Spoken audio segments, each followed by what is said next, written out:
Buddy, thanks so much for listening to Fire Breathing Rob. If you're listening to us on the podcast, please like, subscribe, and share. If you are listening to us on the radio, we thank you so much. And please tell your friends and your family. We have an exciting interview, which everybody should be interested in. It's all about money, and that's what makes the world go round. And we have Frank Gutta on here, and he is a CPA. You can find more about Frank at frankguttacpa.com. Also, his book, YourSafeRetirementRoadmap.com, and then SafeRetirementLiving.com. Frank, that's a mouthful, but we got through it. And I appreciate you coming on, and I'm looking forward to this. Yeah, thank you for having me on your show. All right. So, Frank, let's kick this around. Can you tell the audience a little bit more about you besides kind of what I just spoke about? Well, I've been a CPA and a retirement planning specialist for about 35 years now. As my clients get older, and I'm getting older too, a lot of them don't know what to do with their money as far as, when they get close to retire, especially if they're 55 and over, and they're 5 years before and the first 5 years during retirement. That could be the danger zone. So they want to be very careful how they invest their money and not take any unnecessary risk that they don't need to. As far as retirement goes, when should a person start saving and thinking about retirement? Should it be when they're, even before they're in college? Should they be thinking about these things? When is that correct time to start thinking about retirement so we're ready at 55 or 60? Absolutely. The sooner you can, the better. In fact, if a 21-year-old starts putting away maybe 5 or 10% of his income into a long-term growth fund, he could do very, very well compared to somebody starting in his 40s. And most people spend more time worrying about or preparing for a vacation, a 2-week vacation, but they don't think of retirement. And before you know it, it'll be there. So the best time to start is as soon as possible, as early as you can, because that'll give you that compounding effect.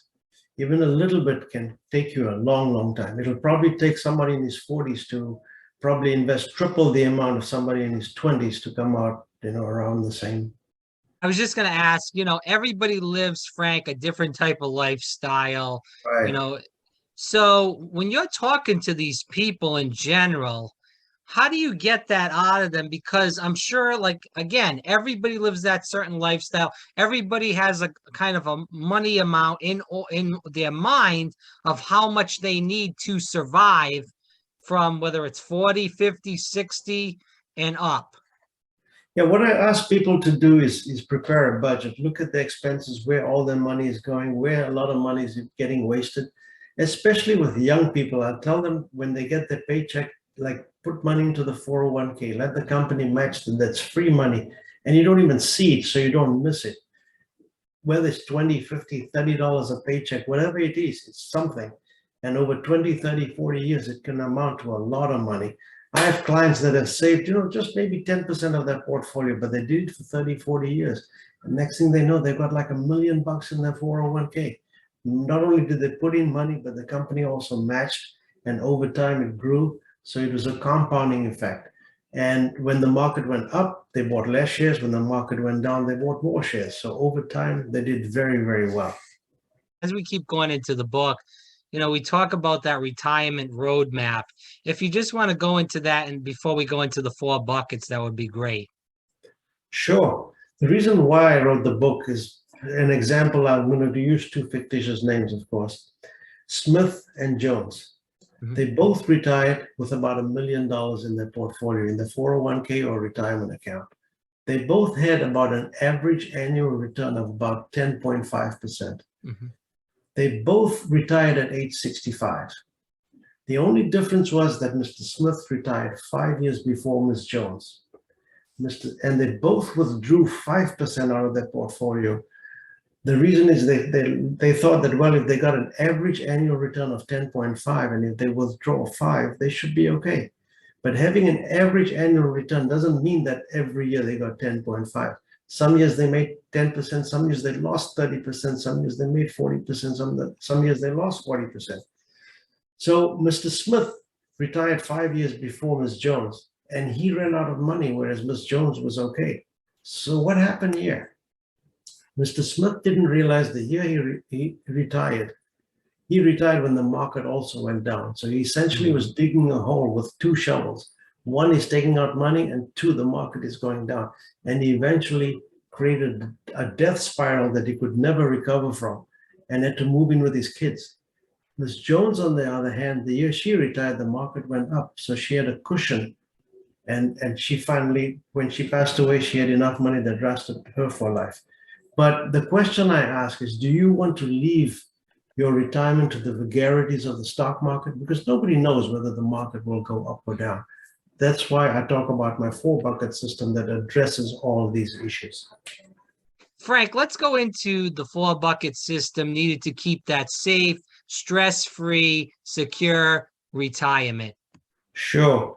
The first bucket is your liquidity bucket or your emergency bucket. So you always have to have enough money that is going to be for emergencies that you need to keep aside in a liquid place, like a savings or checking account that you can get your hands into, so that you don't want a short-term emergency to mess up your long-term goals. Once you've got that bucket established, then you work on the second bucket, which is your growth bucket. This is where you would invest money that's going to grow, not only keep up with inflation, but hopefully outpace inflation. And here you would invest in vehicles like stocks, bonds, mutual funds, real estate, a growth annuity, whatever you feel comfortable doing. The third bucket, this is the key bucket. This is the bucket that will give you a guaranteed income stream for the rest of your life. And there's only 3 vehicles that can do that. The first one is Social Security, which essentially is an annuity issued by the US government. That'll give you a check that'll last for the rest of your life. The second is a pension, but today less than 20% of the population has a pension. So we need to create our own. And the third is an annuity. So most people have this misconceptions about an annuity. So I get this question, what is an annuity? An annuity is an investment with an insurance company as opposed to a mutual fund or a bank. And like any other investment, an annuity will invest in stocks, bonds, mutual funds, real estate. But what they have, more important than anybody else, they have longevity credits. How do insurance companies do that? Because they're on both sides of the equation. They got life insurance in case you die too soon, and they got annuities in case you live too long. So they're the only investment vehicles that can give you a guaranteed income stream no matter how long you live. The fourth bucket is what you want to leave for the next generation. Now, some of you might not want to leave anything for the next generation, but for those who do, you can do this. You can transfer assets to the next generation for pennies on the dollar, estate and income tax-free. But what's more important, it'll give you your permission slip to spend all your money because the kids are already taken care of. So that's how I designed the 4-bucket system, so you can cover all your bases and all the the things that happen in life. Okay, so as we keep going into the interview, again, for people that are just tuning in, this is Frank Gutta. Again, you can find more about him on frankguttacpa.com. Again, the book, yoursafeRetirementRoadmap.com, and then saferetirementliving.com. Any one of those sites are great, and you can check him out there. So if you're a young person, I know you just said put money in that Roth IRA. We just went through how it is tax-free once you get to a certain age, as far as keeping that money in there for such a long period of time. What else should a millennial do? Should they keep that some money in the stock market? Should they look at annuities, as you talked about earlier on, as far as that goes in the broadcast? What should they do besides the Roth IRA? So if they're young and they're dollar cost averaging money into the market, the stock market over time has done very, very well. Right. And as long as you're putting in money systematically month over month, and you're young and you've got time to wait and you're not withdrawing money, the stock market is a very, very easy place and a nice place for you to not only keep up with inflation, but develop a nice amount of money for you when you get ready to retire. It's when you're getting close to retirement that you maybe have to be a little bit more careful and protect what you have. We're just talking about inflation. There's a lot of people that are making good money, but there's a lot of people that are suffering right now still. Yeah. Yeah. and they've been playing by the rules, but the inflation is crazy and prices keep going up. Gas pump, food, heating oil, whatever it may be, different parts of the country have different things where we're seeing costs rise.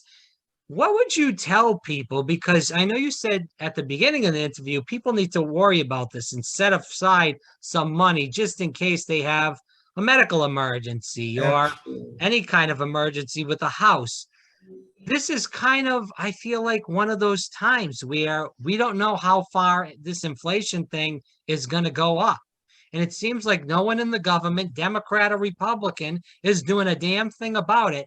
What should people do right now with their money as far as this inflation crisis goes? How much should they really set aside right now? Because we don't know what's going to happen with this issue or how long it's going to go on for. Absolutely. With a lot of people, they live paycheck to paycheck, which is a Right. huge mistake. You get fired from your job, you get laid off. What happened? You might be end up in the streets. So I suggest a minimum of 6 months of expenses to keep in the savings account. Even though you're getting no returns, that first bucket you're going to have, because if you get laid off, it might take you 2, 3 months to get another job. You need to be able to pay your bills and at least survive.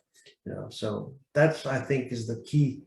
The other thing, and then once you've got that savings bucket set aside, the emergency bucket, then you can invest the other stuff. Take advantage of your 401k, especially if employee is matching. That is free money. Do that.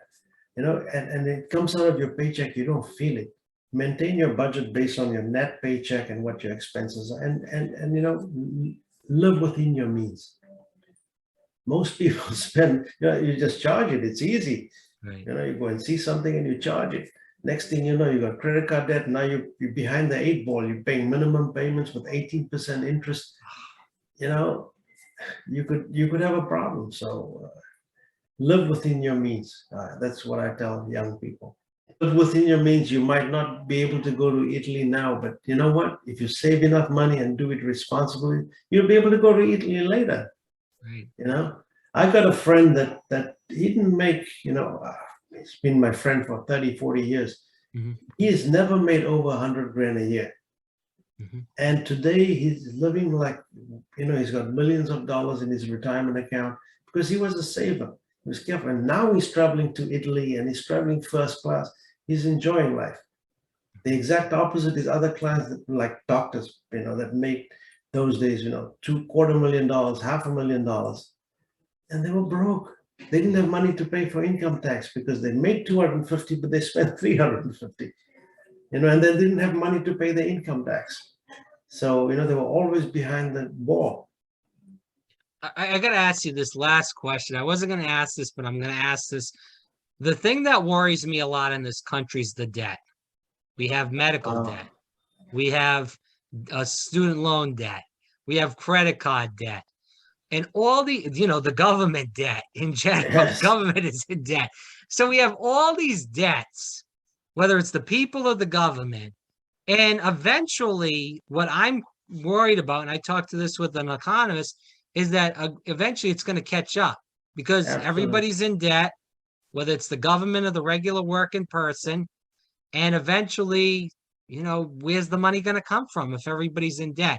Are you worried about this happening fairly soon? It seems like this is kind of a trickle down effect right now where eventually we're going to see, and it kind of reminds me in some ways of 2008. We're going to see we're seeing that slow crash right now with the housing prices. Right. They're extremely high right now. And some of these houses are selling for $400,000, $500,000, $600,000, $700,000. And these houses need tons and tons of work. They're not even worth that. And people are buying them. Oh, and obviously that and all this debt. And then, with the inflation, this seems like this is an extreme crisis. And we're going to see a crash in this country. I'm not saying you're Jesus Christ or God. I'm asking you a question. You've lived, in this country for a while. You've worked in money. You know what's going on. You're older than me. Do you see this as a crisis in this country from everything I said, and something's going to happen fairly soon?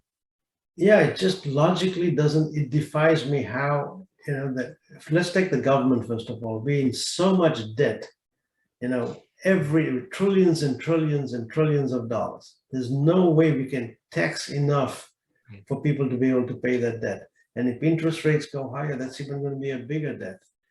I don't know how the government is going to, if we managed our finances like the government, we'd be bankrupt. And, and with all the student debt and the credit card debt, people get to a point where they can't just pay it anymore. And guess what? They file for bankruptcy. And that, I think it's going to be a rippling effect on the economy. And I think taxes will go up, interest rates will go up, inflation will be, spiraling up. I don't know what we're going to do. I think we might have a stock market debacle. I don't know. Yeah. Just looks, the last time the stock market, the stock market over time goes up and it goes down. Real estate goes up and everything goes up and down in cycles. The last time we had a stock market crash was 2008. Right. This is now 14 years later. It's due. Most people think we're going to have some kind of correction.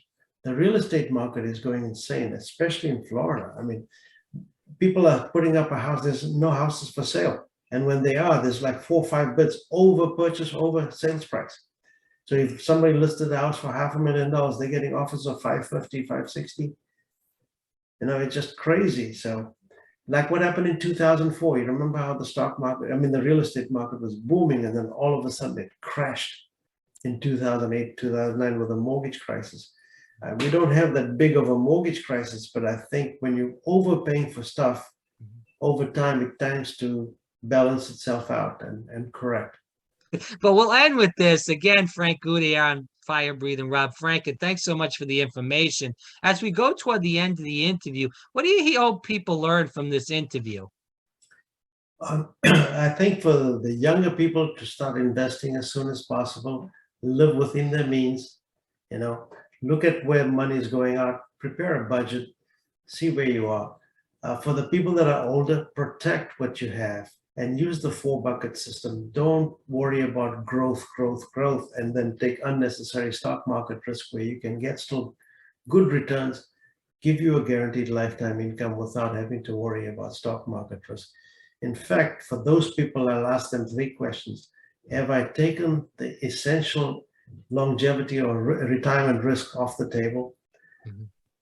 If I lived for 30 years in retirement and I look back and I say to myself, I loved how I lived those years, what has to happen now so I can truthfully say that then? And have I created an income stream that I cannot outlive? Now, you insure your house in case of fire, you insure your car in case of an accident. Doesn't it make sense to insure your retirement? So as we end, Frank, where can people get the book, learn more about you? Anything else? My book's available on Amazon, and it's also, the website is yoursafeRetirementRoadmap.com, and they can see the book there as well. I can be reached at frank@frankguttacpa.com. You can email me. I'll be glad to return anybody's calls or emails. We'll go through that one more time. Frank Gutta, again, frankguttacpa.com. Again, yoursafeRetirementRoadmap.com, and then saferetirementliving.com. Frank Gutta, thanks so much for your time. Greatly appreciate it today. No, thank you for having me on your show. Appreciate it. Thank you, Rob.